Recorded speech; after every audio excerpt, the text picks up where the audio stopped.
dewgal ko damal suudu hoɗorde wadde so tawi hoddiro faddaki so baawal rokki so nden yonti ina waɗɗi moni kala rewa e maggal.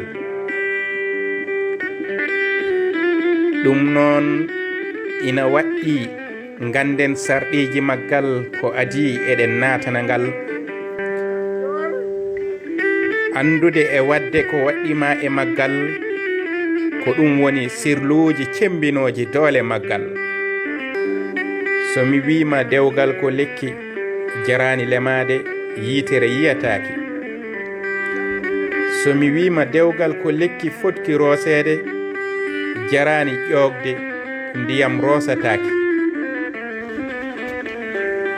holko kin lekki wuuri? kin lekki rosirte ko gilli e teddungal e njurum.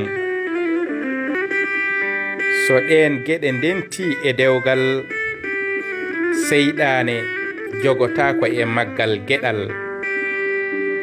jungo seyɗane heɓtotako kiɗon lekki saka sira walla soppa ɗaɗi makki. yo Allah newnan en kin lekki ki wuura nguurden e makki haki wilta ki wiifna ki fiinda ki jibina haa ɗuhoɗen e ɓuuɓri makki.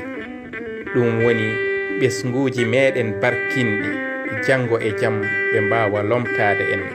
Ahmadou Tijani Koreira wittu ganda.